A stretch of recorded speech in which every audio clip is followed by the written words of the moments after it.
هموطنان عزیز سلام، امیدوارم جور صحتمند باشین.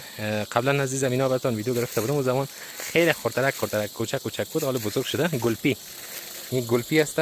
نمی‌دونم به فارسی چی میگن، مطلب به زبان یکی از فالوورای ما در فیسبوک از کشور دوست ایران هستن دیگه، به زبان از وا نمی‌فهم چی میگن، خود دری ما شما گلپی میگن نی دیگه. هموطنایی که از ایران میبینن باز بگین که گلپی شما چی میگن. مطلب اینمی سفید این همسایه برای ما، مطلب همسایه خونه است، همین زمین برای ما گفت بیا کمک ببر. باش براتون نشان بدم. تازه گلپیایی که از زمین ها میگیره خیلی خوشبوی میدن. یه از گلپی که एकदम سفید تازه، خیلی بوی خاص خودم داره. دیگه چی دادن یا ایره کرم میگه ما شما نی. دیگه بروکلی چی است؟ ببخشید دیگه چیز زبان من درست نمیگرده. از این یا اگر چی خوب نیست خود سلات جور میکنیم امروز.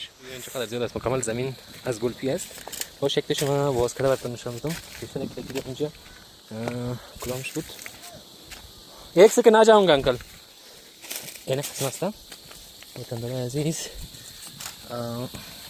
پایین گلاس.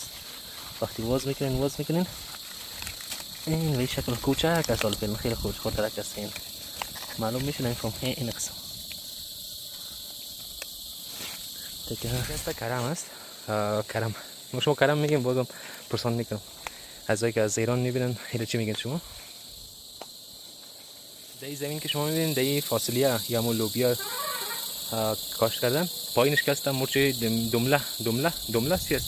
مرچ دمله هیچ شمله مرچ میگن همون است دیگه. بی طرف نمیفهم چی کاشت کردن. اینی خربوز است نظام. این درخت لیمو است، کار لیمو نداره.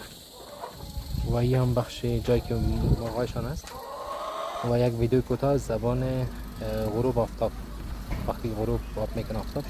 از شما از پرسان میکنم که سوال من است، آیا زندگی دهات لذت لذیذ زیادتر است یا زندگی شهر؟ در کامنت ها بگویید.